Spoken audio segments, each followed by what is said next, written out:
In the quiet darkness of a medieval village, where only torches lit the stone streets, strange customs whispered through time like lullabies of another world. Life in the Middle Ages was unlike anything we know today. Behind the castles and cathedrals, behind the myths of knights and dragons, were the unsettling rhythms of daily life that were not just accepted, but completely normal. Let's take you gently into that forgotten time, where disturbing was just another word for ordinary. Imagine a morning where the town crier, an actual person, not a bell or an alarm, shouted public punishments in the square. People gathered, not to protest, but to enjoy the show. Public executions were entertainment. Crowds cheered as criminals were hanged, burned, or placed in iron cages left dangling above gates, their bodies rotting as a warning. It was gruesome, but for the people of that time, it was simply justice. Children watched without fear. Parents pointed and explained what happened when rules were broken down in their minds. This horror was just the order of things. Then there were leper colonies. In a time before antibiotics or modern medicine, diseases like leprosy were terrifying. Lepers were forced to live outside towns, wear bells around their necks, and shout, "Unclean, unclean," as they passed by. People believed diseases were punishments from God or signs of inner evil. So instead of compassion, they offered distance. Imagine a person walking slowly through a foggy morning, their bell gently ringing, not to call for help, but to warn others away. Bathing, something we now associate with health and self-care, was often feared. Many believed that warm water opened the pores and allowed illness to enter the body. So people would go months or even years without a proper wash. Perfume and dried flowers were the shield against the smell. Streets stank. Homes were filled with body odors. And still, that was normal. What we now call filth was once considered protection. Now drift into the soft flicker of a candlelit home. There are no clocks. Time was measured by the sun, church bells, or how long it took to say a set of prayers. The night wasn't a single stretch of sleep either. People followed a pattern called segmented sleep. They'd go to bed shortly after sunset, wake around midnight, sit, talk, pray, maybe even visit neighbors, and then go back to sleep for a second round. In that silence between sleeps, many believed the soul could travel. Dreams were omens. Nightmares were warnings. The line between the real and the mystical blurred with every candle's flame. But perhaps the most chilling norm was the plague. The Black Death swept through towns like wind through dry grass. Entire families died within days. People painted crosses on doors to signal infection. Loved ones were buried in mass graves. And in the middle of it all, life went on. Markets opened. Churches prayed. Mothers still told bedtime stories while death crept through the windows. Children played outside, not knowing if they'd be alive by morning. It was terrifying and yet utterly ordinary. Doctors were not what we think of today. Their tools looked more like torture devices. The famous beaked masks of plague doctors were stuffed with herbs to protect them from bad air.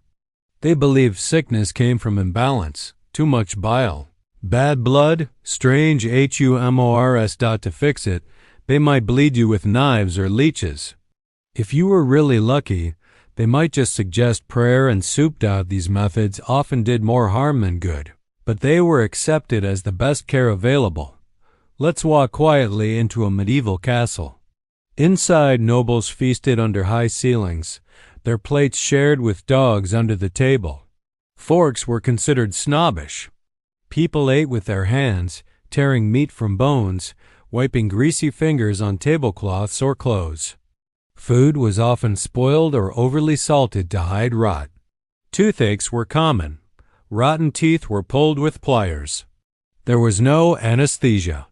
People screamed, then bled, then simply went on with life. Witch trials were not only real, they were deadly. Women were accused of casting curses, of causing storms, of turning milk sour. They were drowned, burned, or crushed with stones, all in the name of purity. Often, it was a neighbor's grudge or a misunderstood illness that led to such accusations. But once the whisper started, it was nearly impossible to stop. Entire communities watched as women cried out their innocence. The fires roared, and people nodded in agreement, convinced that they had saved their town from evil. Childhood was not the innocent time we now cherish. Children worked in fields, carried water, tended animals, and learned to survive from the moment they could walk. Many died before their 5th birthday. Those who lived grew up fast. Girls married in their early teens. Boys trained for war, apprenticeship, or farming. Toys were rare. Games were simple. Life was hard and children bore it all without question. Marriage was rarely about love. It was a contract, an alliance, often between families, not individuals. A girl of 12 could be married to a man of 40. Consent wasn't asked, it was arranged. And once married, her life became one of obedience, childbearing, and silence. Widows had more freedom than wives, and many secretly prayed for early widowhood as their only path to independence. Travel was rare and dangerous. Roads were unpaved and full of thieves. People rarely left their village, and when they did, they clung to stories of saints and miracles for protection. Pilgrimages were taken barefoot across countries to touch a bone or relic believed to hold divine power. Faith was strong, not just spiritual, but survival-based. Heaven wasn't just a belief. It was the reward for making it through life's endless suffering. As you drift deeper into thought, remember that these unsettling customs were not nightmares to those who lived them. They were life. They were tradition. And to them, they were normal. So as you lay in comfort, wrapped in warmth and quiet, imagine the candlelight flickering across stone walls, the distant echo of a church bell, the footsteps of a child in wooden shoes crossing a muddy path. The world then was slower, darker, and more brutal, but to them, it was home. Let your mind return to that world again, a place of shadows and rituals, of mystery tucked into the corners of daily life. In the Middle Ages, what we now call disturbing was often wrapped in faith, fear, and survival. And as we continue this quiet journey into their forgotten world, the oddities only deepen. Picture a town square filled with color and noise. It's market day. But among the spices and fabric, you might see something else: body parts. Severed heads displayed on spikes, hands nailed to doors, ears cut off and hung with ribbons. These were not acts of war. These were punishments for thieves, rebels, and traitors. The people passed by, barely blinking. Children pointed and laughed. It was public warning turned into art, a display of law made gruesome. No one called it torture. It was justice medieval style. Bloodletting was a common medical practice believed to balance the body's humors. If someone had a fever or even sadness, doctors might slice a vein and drain their blood. Leeches were prized. A weak patient was seen as cleansing. The more pale you became, the closer you were to health, or so they believed. There were even special barber surgeons who cut hair and veins in the same sitting. Imagine going in for a trim and coming out dizzy from blood loss. This, too, was routine. Animals were put on trial. Yes, literal trials. If a pig killed a child, it could be arrested, tried in court, and sentenced to death. Donkeys, cows, even rats were sometimes summoned before judges. Towns treated these trials seriously with documents and lawyers. The animals stood accused of moral failure. In a world where religion shaped reality, even beasts were not beyond the reach of law. Let's step into a monastery now. The monks rise before dawn. Silence is sacred. But inside their cells are self-flagellation tools, whips and chains used to punish the body. Pain was seen as cleansing. The more you suffered, the closer you came to God. Fasting until collapse, kneeling for hours on stone, even sleeping on beds of nails, These were acts of devotion. Suffering was holy, and peace, they believed, lay through pain. Toilets, as we know them, didn't exist. People relieved themselves in chamber pots, which were tossed into the streets with a shout of "Gardy-loo." In some cities, waste flowed in open gutters along walkways. Diseases bred in silence. Rats ruled the alleys. And the smell, constant and choking, was simply part of life. Perfume, again, was less about charm and more about survival. In noble houses, food was prepared with strange ingredients: peacock, swan, even porpoise. Bread could be mixed with chalk, wine with lead. Spices were worth more than gold and often used to mask the taste of rot. Meals were feasts of illusion. Meat dyed with berries, fish reshaped to look like birds. It was theater more than nutrition. But if you were poor, your diet was simpler and more dangerous. Rye bread, infected with fungus, caused hallucinations and seizures. People believed they were cursed. In reality, they were poisoned. Now imagine a baby being born in a small candlelit room. The midwife whispers prayers. The mother screams. There is no pain relief, no sterile tools. If something goes wrong, it is seen as divine will. Many mothers died in childbirth. Many babies didn't live past the first week. But when they did, they were often baptized immediately for fear that death might come before salvation. Life began with danger. Faith walked hand in hand with fear. Let's visit a medieval doctor's library. There are books filled with cures involving powdered unicorn horn, frog's blood, or burned feathers. Astrology-guided treatment. A wound to the left arm might be caused by Saturn's anger. A stomachache blamed on Venus. People scheduled surgeries based on moon phases. And if none of it worked, they turned to relics, bones of saints, tears of virgins, even dirt from holy ground. These were their medicines. Strange, yes, but filled with hope. Execution methods were designed not just to punish, but to terrify. There was the breaking wheel, where limbs were shattered.